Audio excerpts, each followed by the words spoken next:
누가복음 19장 28절부터 34절까지의 말씀입니다. 예수께서 이 말씀을 하시고 예루살렘을 향하여 앞서서 가시더라. 감람원이라 불리는 산 쪽에 있는 벳바게와 베다니에 가까이 가셨을 때에 제자 중 둘을 보내시며 이르시되 너희는 맞은편 마을로 가라. 그리로 들어가면 아직 아무도 타보지 않은 나귀 새끼가 매여 있는 것을 보리니 풀어 끌고 오라. 만일 누가 너희에게 어찌하여 푸느냐 묻거든 말하기를 주가 쓰시겠다 하라 하시매 보내심을 받은 자들이 가서 그 말씀대로 만난지라. 나귀 새끼를 풀 때에 그 임자들이 이르되 어찌하여 나귀 새끼를 푸느냐 대답하되 주께서 쓰시겠다 하고. 아멘. 오늘 아마 설교의 내용은 30절, 28절에서 30절까지 말씀을 풀 것 같습니다. 지금 이제 우리가 누가복음 계속 보는데 저도 누가복음 빨리 끝내고 싶어요. 다른 거 하고 싶은데 벌써 몇 년째 이 누가복음을 보고 있는데 사실 오늘 누가복음 19장 28절부터 40절까지 다 설교를 하려고 했었는데 작성을 하다 보니까 또 그렇게 못했습니다. 저는 목회를 하면서 좋은 점은 뭐냐 하면은 성경을 하나를 가지고 이렇게 계속 풀어가면은 수요 예배를 어떤 말씀을 전해야 될지 별도로 준비하는 그냥 순서대로 이렇게 작성하면 되기 때문에 그런 부분에서는 좀 편한 것 같아요. 매 주일마다 목회자에게는 이번 주에는 어떤 설교를 해야 될지가 고민이거든요. 다행히 이번 주 돌아오는 주일날 설교도 시편 127편 3절부터 시작되기 때문에 별 어려움은 없을 것 같아요. 127편 1절 2절만 했기 때문에 오늘 본문도 좀 짧은 부분을 우리가 보지만은 그런데 이 본문을 풀어가다 보면은 여러분들 나름대로 예루살렘을 향하는 예수님의 그 모습들을 하나하나 좀 새길 수 있을 것입니다. 지금 예수님이 예루살렘으로 향하고 계십니다. 자, 예수님이 예루살렘으로 향하는데 이 걸음은 이제 그분이 예루살렘으로 올라가는 마지막 걸음입니다. 몇 번 예루살렘 올라가셨는데 이 걸음은 육신을 입으신 하나님의 아들이 예루살렘으로 올라가는 십자가를 지러 가는 그 걸음입니다. 육신을 입고 33년의 걸음을 걸었던 그분이 마지막에 이 걸음을 우리가 지금 집중적으로 조명을 하게 될 것입니다. 그게 이제 누가복음 24장까지 쭉 언급이 되는데 오늘 우리가 본문에 보면은 예수님이 예루살렘을 향해 올라가는데 앞서서 가시더라. 그야말로 예루살렘으로 올라가는 예수님의 발걸음은 당당했습니다. 전혀 위축됨이 없었어요. 근데 예수님 아셔요. 이미 제자들에게 말씀하실 때에 예수님이 자신이 이 길을 올라가는 것은 자기 앞에 고난이 닥칠 것을 알고 계셨고 십자가가 기다리고 있을 것을 알고 계셨습니다. 그럼에도 불구하고 예수님의 걸음은 조금도 위축되지 않았습니다. 오히려 당당했습니다. 근데 우리가 이제 보면은 지금 이 본문의 내용은 삭개오의 집에서부터 일어나는 사건입니다. 여리고로 지나가실 때, 자, 우리가 지금 예수님의 걸음은 여리고, 베다니, 벳바게, 예루살렘 이렇게 올라가요. 그래서 가장 가까운 벳바게에서 예루살렘까지의 거리가 3km 정도 됩니다. 그게 안 멀어요. 그리고 벳바게 전이 베다니인데 요 베다니는 예수님께서 예루살렘으로 가셨다가 베다니로 와서 쉬시고 그러셔요. 요 베다니는 바로 나사로의 집입니다. 나사로의 집이 있는 곳이에요. 그리고 이 베다니로 오기 전에 여리고를 지나가셔요. 요 여리고를 지나갈 때에 삭개오의 집에 들어가게 되고 삭개오를 구원합니다. 그리고 그 삭개오의 집에 사람들이 모여 있어요. 많은 사람들이 모여 있을 때에 인자가 온 것은 잃어버린 자를 찾아 구원하려 함이니라 라는 말씀을 하시면서 이 부분을 이해를 못하기 때문에 무사람들, 지금 삭개오의 집에 모여있는 많은 사람들을 향해서 문화의 비유를 말씀했습니다. 그 문화의 비유를 말씀했고 이 문화의 비유를 말씀하시면서 마지막에 하신 말씀이 누가복음 19장 27절입니다. 그리고 내가 왕됨을 원하지 아니하던, 즉 예수님이 왕되는 것을 원치 않는 사람들이 예수님 주변에 있는 삭개오의 집에 있는 사람들이에요. 그들이 사실 어떤 의미에서 보면 비유를 들어서 말씀하시지만은 그 당시에 대다수의 유대인들은요, 예수님이 왕됨을 원치 않습니다. 그런데 뒤에서 지금 따라가잖아요. 계속해서 따라가면서 사람들이 기하급수적으로 이렇게 늘어갑니다. 그럼에도 불구하고 이들은 예수님이 왕되는 것을 기다리면서 가요. 근데 예수님은 그 이면을 보시는 거예요. 우리가, 제가 만약에 목회자로서 교인들이 그렇게 막 따라오면서 제 이름을 막 부르고 그러면은요, 저는 표면적인 것만 보게 되죠. 그런데 예수님은 표면적인 것을 본 것이 아니라 그들 안에 이면적인 것을 봤어요. 그들 안에 이면적인 내용을 보니까는 이 예수님이 우리를 로마의 압제에서 정치적인 왕으로 생각을 했던 거예요. 예수님은 그들이 자신을 정치적인 왕으로 생각하고 있기 때문에 정말 저들은 내가 왕 되는 것을 원하지 않는다라고 지금 말씀하고 있는 것입니다. 예루살렘으로 향하는 예수님의 발걸음은 그 목적이 분명히 정해져 있습니다. 잃어버린 자기 백성을 구원하는 일입니다. 그리고 그 왕은 예루살렘으로 들어가게 되면 무사람들, 유대인들이 생각하는 것처럼 로마 제국을 무너뜨리고, 그리고 자기가 유다 나라의 왕이 되어가지고 하나님의 나라인 이 약속의 땅, 팔레스틴이죠. 이 약속의 땅에서 통치할 것이라고 하는 그런 생각을 가진 유다 백성들의 생각들을 다 깨뜨리십니다. 예수님께서 왕 되시는 것은 이 지상에 그의 왕국을 세우기 위해서 오시는 걸음이 아닙니다. 오히려 예수님이 지금 예루살렘을 향하여 앞서서 가시는 것은 그가 고난을 받으시고 십자가에 죽으신 후에 부활하시고 승천하시고 난 후에 일어날 일에 대한 것을 지금 보시는 것입니다. 하나님 아버지께서 그의 아들을 통해서 이루실 구속의 일들을 우리가 알지 못해요. 우리가 알 것 같죠? 지금 유다 백성들이나 우리나 똑같아요. 우리는 지금 쓰여진 성경의 내용이 2000년 전에 이루어진 것을 보고 있기 때문에 우리는 알고 있다고 생각할지 모릅니다.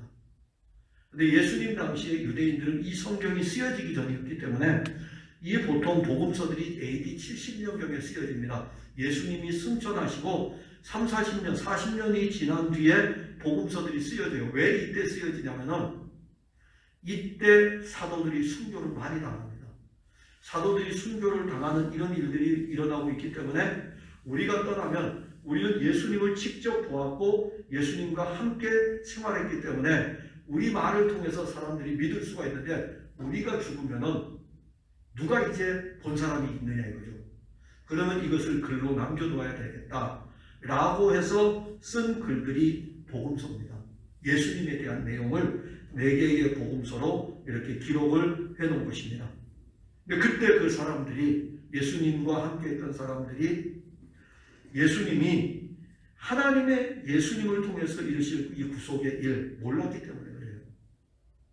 근데 오늘 문자로 쓰여진 이 글들을 쭉 보면서 오늘날도 교회를 다니는 사람은 이것을 알아야 되는데, 하나님이 예수 그리스도를 통해서 이루실 구속의 일을 알지 못하는 것입니다. 알지 못해요. 예수를 바로 알아야 되고, 예수님이 어떤 사역을 하셨는지를 알아야 되고, 예수를 믿음으로 말미암아 우리에게 어떤 유익이 오는가를 알아야 되는데, 성도들이 그 신령한 일에 대해서는 알지를 못하고 표면적인 것, 즉 나타나 보이는, 그래서 우리 육신과 관계된 것에만 굉장히 집중을 해 있습니다. 그래서 어떤 의미에서 보면 모르는 것이 더 많아요. 그래서 목사를 하고 있는 거예요. 왜냐하면 교인들이 모르니까요. 모르시잖아요, 여러분들은.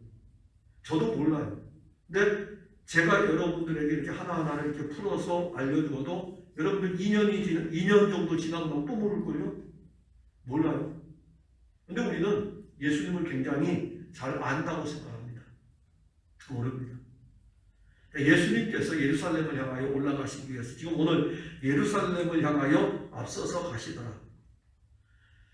십자가와 부활과 승천의 일들이 일어날 것이고, 그리고 이 승천하신 후에 이루어질 일에 대해서는 빌립보서 2장 9절과 10절에 이러므로 하나님이 그를 지극히 높여 모든 이름 위에 뛰어난 이름을 주사 하늘에 있는 자들과 땅 아래에 있는 자들로 모든 무릎을 예수의 이름에 꿇게 하시고, 앞에 제가 예수님의 왕됨을 원치 않는다 그랬어요.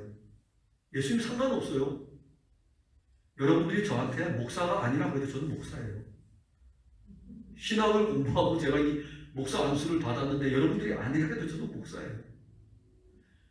당시의 사람들이 예수님이 왕되는 것을 원치 않아도 예수님이 왕이셔요. 왕됨을 원치 않아도 예수님은 자기 백성의 왕이십니다.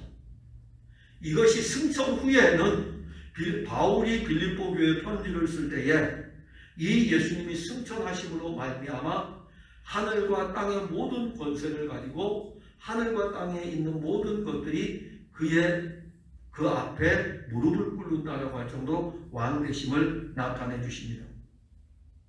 예수님은 자기를 통해서 이루실 이 구속의 일을 알고 계셔요. 알고 계시기 때문에 그 앞에 십자가가 기다리고 있을지라도 예루살렘을 향하여 앞서서 가시는 겁니다. 예수님이 십자가만 안다면 앞서서 가실까요? 십자가도 아시고 부활도 아시고 승천도 아시고 다 아셔요. 그렇기 때문에 지금 제일 먼저 닥칠 것이 십자가예요. 십자가가 닥칠지라도 즐거운 마음으로 당당하게 앞서서 가실 수 있는 것은 하나님께서 이 그리스도를 통해서 이루실 구속의 일들을 알기 때문입니다. 우리가 이 신앙의 걸음을 지금 걸어가고 있습니다. 여러분들의 신앙의 걸음은 어떠합니까? 만일 여러분들이 예수님이 나의 왕이 되시고 그리고 그분이 내 왕 되신 것에 대해서 즐거워한다면 왕이신 그분을 즐거이 따라가지 않겠습니까? 배고파도 올라가고 죽더라도 올라간다라는 우리 앞서간 신앙의 선진들이 복음성을 부를 적에 배고파도 올라가고 죽더라도 올라가세 해병대도 아니고 뭐 그렇게 깡다구로 올라가는 그런 것도 아니잖아요. 왜 그 선진들은 그런 표현을 하면서 찬송을 불렀을까요? 그분이 왕이시잖아요. 그렇기 때문에 그분을 향하여 나아가는 이 걸음은 즐거울 수밖에 없는 것입니다. 그러나 많은 그리스도인들은 앞서가시는 그리스도를 따르지 아니하고 자기가 왕이 되어 그리스도를 끌고 가고 있습니다. 이 둘은 분명히 다릅니다. 앞서가시는 그리스도를 따라가는 사람이나 그 다음에 내가 그리스도를 끌고 가고 둘이 같이 가잖아요. 그리스도가 앞서가고 따라가는 것하고 내가 그리스도를 끌고 가는 것하고 둘 다 같이 있어요. 차이는 엄청납니다. 신앙의 차이가 엄청나다는 거예요. 그리스도가 앞서가면서 그를 따라가는 그리스도를 따라가는 신앙과 내가 그리스도를 끌고 가는 신앙하고는 엄청납니다. 만일 과연 여러분들은 어떻게 지금 예수를 믿고 있습니까? 우리 다 예수 믿잖아요. 우리 다 예수를 구주로 고백을 합니다. 그럴 때에 여러분들이 예수를 지금 끌고 가고 있습니까? 아니면은 예수 그리스도 왕 되신 그분을 향하여 나아가고 있습니까? 그리스도를 따라가는 신앙은 이렇게 표현합니다. 바울이 빌립보 교회에 편지를 쓸 때에 표대를 향하여 그리스도 안에서 하나님이 위에서 부르신 부름의 상을 향하여 달려간다. 그리고 그 앞구절에 보게 되면 그리스도 예수께 잡힌 바 되어 달려간다. 잡혀있다는 것입니다. 그러니까 그리스도가 앞으로 가실 때에는 지금 예루살렘을 향하여 가실 때에는 이미 우리는 영원세계, 시간세계에서는 그리스도가 2000년 전에 계셨지만은 영원세계에서는 그리스도는 이미 예수님이 십자가에 달릴 적에 우리도 십자가에 우리 정, 우리 욕심, 세상에 대해서 십자가에 다 못 박혔다고 하는 것은 시간세계에는 있을 수 없는 일이에요. 2000년 전이기 때문에. 그러나 영원세계에서는 시간이 이렇게 되어 있다면 창조부터 재림까지 이렇게 되어 있다면 영원세계에 이렇게 딱 들어가는 거 하나의 시간이에요. 영원하다는 시간입니다. 이 시간의 관점에서는 아브라함이 있을 때에 내가 있었다라는 예수님의 사건을 보면 알아요. 아브라함은 예수님 탄생할 때 이 앞에 있었던 사람이에요. 요걸 틀어가지고 이렇게 보니까는 같은 시간대예요. 그러니까 우리는 영원을 사는 사람들입니다. 시간을 살면서 주의 영으로 말미암아 영원을 살고 있기 때문에 지금 우리가 예수님이 앞서가신다는 것은 우리는 그분에게 붙잡혀 있는 것이고 우리는 그분이 우리를 붙잡았기 때문에 잡힌 바 된 그것을 잡으려고 달려가는데 누가 잡았어요? 예수님이 잡았으니까는 잡힌 바 된 그것이니까는 예수님을 향하여 갈 수밖에 없습니다. 이 부분을 빌립보서 3장 14절에서 표대를 향하여 나아간다. 그러니까 이 표대를 향하여 나가는 것은 내가 표대를 정하고 나가는 것이 아닙니다. 이미 그리스도는 우리의 표대가 되셔가지고 그 표대로 우리를 데리고 가시는 거예요. 그게 바로 주님과 함께 향하는 걸음인 것입니다. 반대로 그리스도를 끌고 가는 신앙은 어떤 신앙이냐면 자기의 목적을 이루기 위해서 그리스도를 끌고 가는 것입니다. 이런 신앙은 한결같이를 못해요. 어떤 상황이 닥치면 끌고 가던 그리스도를 놓아버립니다. 이런 신앙은 불완전하죠.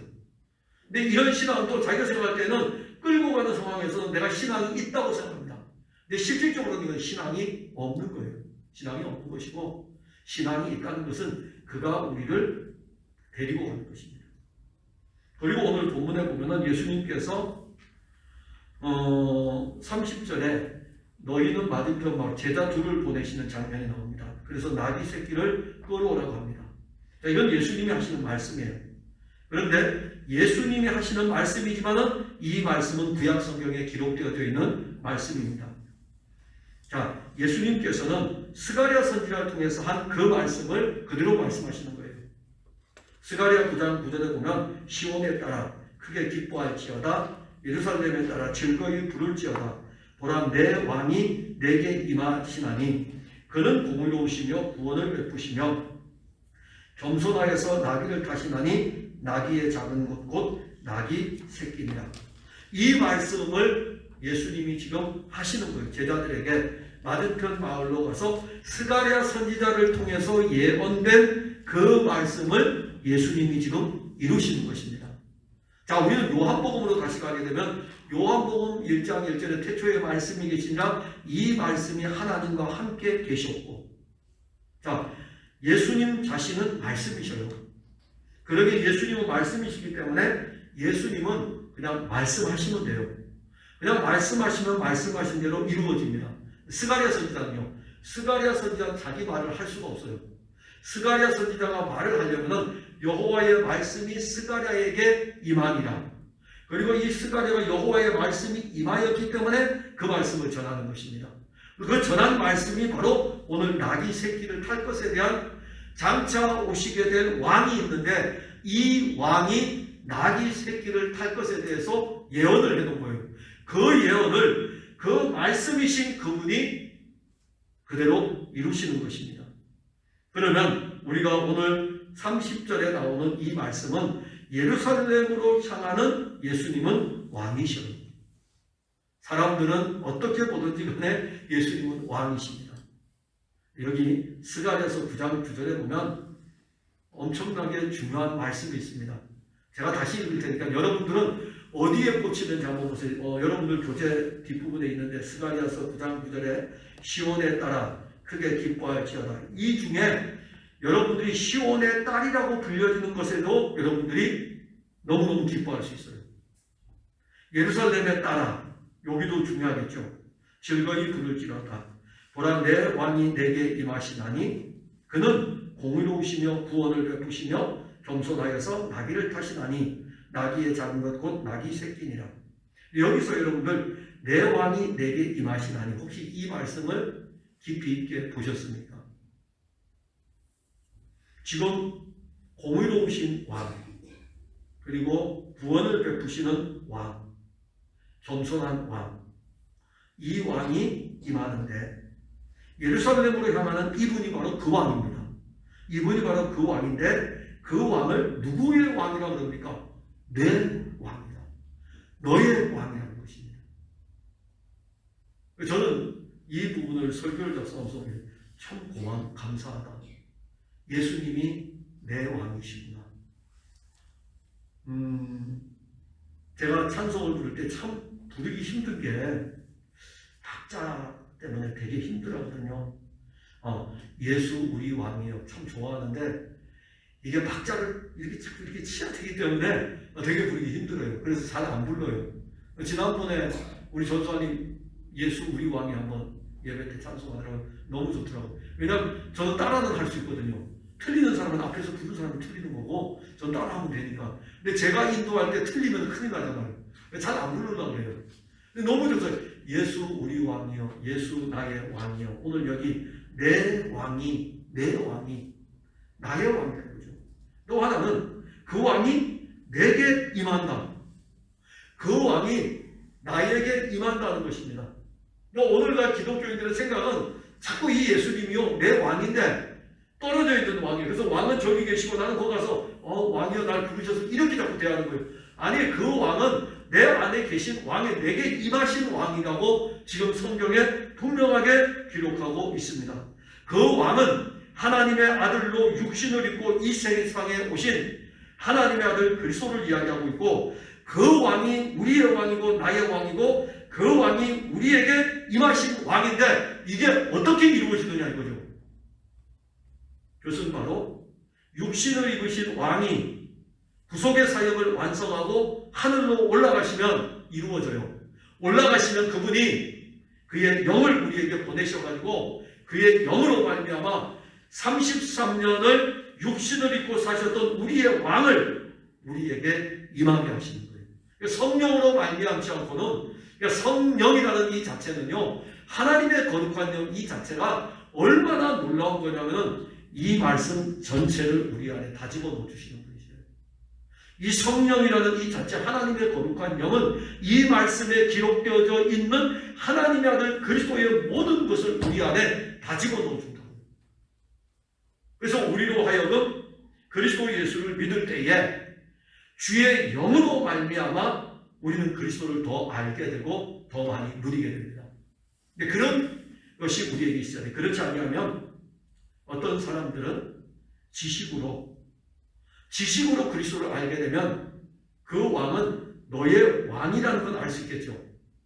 근데 그 왕이 너에게 임하는 것까지는 가지를 못합니다. 지식으로. 그리고 오늘 그 왕에 대해서 이야기할 때에 공의로운 분이시다. 자, 그의 공의는요, 우리를 위하여 십자가에서 징벌을 받는 공의입니다. 원래 우리가 받아야 되죠. 우리가 받아야 될 형벌이에요. 근데 우리가 받을 이 형벌을 내버려 두시고 우리에게 그냥 그 왕이 오시면은 이것은 공의가 아닙니다. 우리의 형벌을 우리가 받을 죄에 대한 형벌을 죄의 문제도 해결해야 되고 죄에 대한 형벌도 받아야 됩니다. 그래서 하나님의 아들 그리스도 예수는 십자가에서 우리 대신에 우리 죄를 지셨을 뿐만이 아니라 그 십자가에 우리가 달리는 것이기 때문에 우리 대신에 형벌을 받으신 것입니다. 그리고 이 공의가 우리에게 주어져서 그리스도의 의가 우리에게 주어진 것이죠. 또 하나는 구원을 베푸시는데 그가 십자가에서 하나님의 공의를 만족시켰기 때문에 우리에게 내릴 형벌은 누가 가져가냐면 그분이 가져가셔요. 예수님이 가져가시고 이제 우리는 예수님을 믿음으로 죄에서 구원을 받을 뿐만이 아니라 우리의 더럽고 추악한 모든 것들은 예수 그리스도의 것과 상호 교환이 이루어지게 됩니다. 아담의 본성의 우리의 모든 모습들은 그리스도가 십자가로 가져가시고 그리스도의 모든 것들은 우리에게 선물로 주신 것입니다. 더 쉽게 이야기하면 우리의 죄와 그리스도의 의가 상호 교환이 돼요. 아담의 본성과 그리스도의 성품이 상호 교환이 일어나고 우리가 가진 사망과 그리스도의 영원한 생명이 서로 상호 교환이 일어납니다. 이것이 우리가 가진 놀라운 은혜. 그러니 예수를 믿는다는 이 자체가 땅에서 얻을 우리들의 어떤 출세라든가 아니면 물질이라든가 이거는 비교할 수 없는 것입니다. 이것을 안 사람들이 제자들이었고, 그리고 바울이었고, 초기 기독교 공동체 성도들이었습니다. 그리고 오늘 본문의 마지막 하나, 예수님이 예루살렘을 향할 때에 나귀 새끼를 탈 것을 이야기합니다. 자, 여기 나귀 새끼를 탄다는 것은 원래 원문에 의하면 새끼 나귀를 타는 게 아니라 한 번도 타보지 않은, 아직 안장이 없는 거예요. 보통 나귀를 타려면 안장을 만들어서 주는데, 그리고 이제 이 안장을 보고 이 나귀는 사람을 태웠다 안 태웠다를 알 수 있어요. 근데 이 나귀에는 안장이 없어요. 그래서 우리가 다음 주에 보게 되면 이 나귀 새끼에 예수님을 위해서 옷을 걸쳐 놓는 것은 안장을 거기다 두는 겁니다. 그러니까 나귀 새끼라는 것은 한 번도 아직 사람을 태워보지 않은 어린 나귀를 이야기합니다. 그러니까 예수님은 하나님의 아들이시죠. 하늘과 땅의 모든 분이시고 만왕의 왕이십니다. 여러분들이 로마 제국을 생각하면 이때가 로마 제국 시대 때 쓰여졌죠. 예수님이 사역할 때 지금 십자가 앞에 올 때에는 로마 제국의 황제가 티베리우스였습니다. 티베리우스 황제 때 예수님이 십자가에서 사형을 당하는데, 티베리우스 황제만 하더라도 황제로서 로마의 시내를 이렇게 들어가게, 전쟁에 이기고 들어가면 어떠하겠습니까? 백말도 동원될 것이고 흑말도 동원될 것이고 주변의 연도에 수많은 사람들이 있을 것이고 빵빠레가 울려 퍼질 것이고 엄청난 일들이 일어나겠죠. 로마 제국의 황제가 로마의 개성문으로 들어가는데 그런 일이 안 일어나겠습니까? 그러면 로마 제국과 비교할 수 없는 하늘과 땅의 모든 왕이신 그리스도가 예루살렘을 향하여 올라갈 때에 어떤 일이 벌어져야 될까요? 아무도 그리스도의 왕되심을 보는 자가 없었기 때문에 예수님은 나귀 새끼를 타고 들어가십니다. 근데 이걸 바꾸고 말하면 예수님이 다시 오실 때에는 어떻게 오신다고 그랬죠? 예수님 다시 오실 때는 초림하실 때의 모습이 아니라 하늘의 천군과 천사를 대동하고 그야말로 천사장의 호령 나팔 소리가 막 울려 퍼지면서 데살로니가 전서에 나옵니다. 천사장의 호령 나팔 소리가 울려 퍼지면서 오셔요. 원래 그분 그렇게 오셔야 돼요. 그분 그렇게 오셔야 되는데 우리와 같은 모습으로 온 것은 우리를 구원하기 위해서였어요. 그러나 다시 오실 때는 그렇게 안 오십니다. 다시 오실 때는 그야말로 하늘의 천군과 천사를 대동하고 온 세상이 다 듣도록 하늘로부터 울려 퍼지는 모든 악기들이 다 동원될 것입니다. 그런데 지금 그렇게 동원돼서 예루살렘으로 가셔야 될 분이 나귀 새끼를 타고 예루살렘을 향합니다. 이게 은혜인 것을 여러분들이 알아야 되는데, 나귀를 보세요. 나귀는 구약에서 부정한 짐승입니다. 왜 부정한 짐승이냐면 나귀는 되새김질을 하지 않고요, 굽이 갈라져 있지 않습니다. 그래서 출애굽기 34장 20절에 가면 나귀의 첫 새끼는 반드시 어린 양으로 대속을 해야 됩니다. 나귀의 처음 난 새끼는 어린 양으로 바꾸어야 돼요. 만약 대속하지 않으려면요, 나는 내가 낳은 나귀 새끼하고 어린 양하고 안 바꿀 거야. 그럼 어떻게 해야 될까요?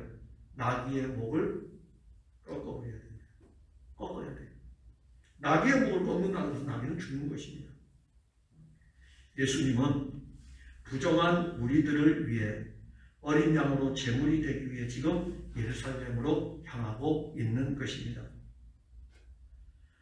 그분이 안장도 지우지 않은 나귀를 타신 것은 한 면에서는 왕으로 오신 것이고 한 면에서는 그 왕이 부정한 우리의 왕이신 것을 보여줍니다. 우리가 부정한 자예요.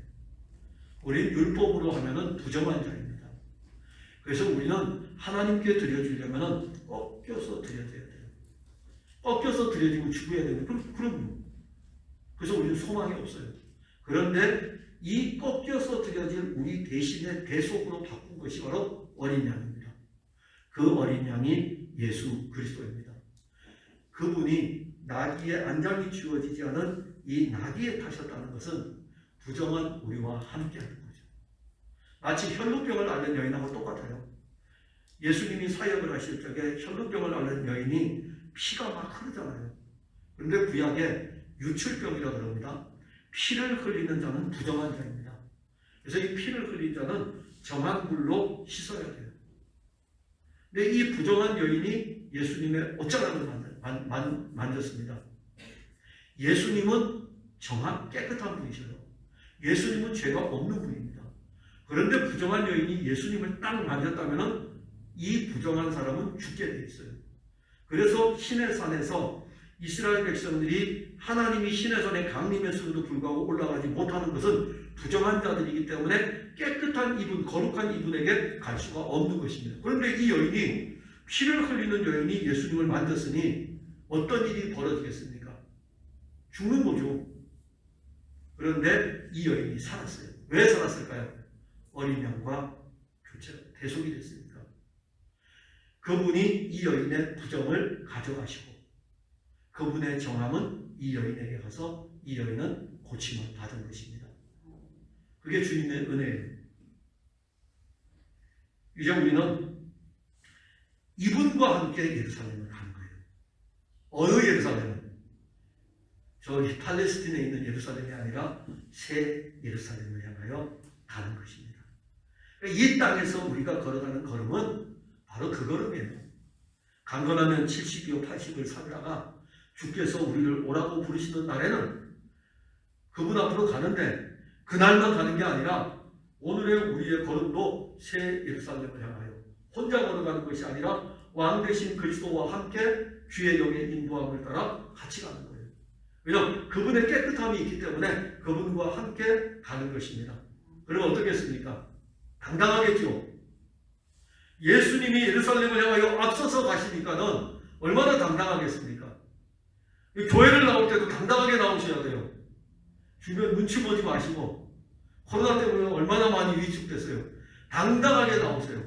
그리스도와 함께 그리스도의 몸인 교회를 향하여 당당하게 나오시고 새 예루살렘을 향하여 그리스도와 함께 당당하게 걸어가는 그런 신앙의 걸음이기를 바랍니다.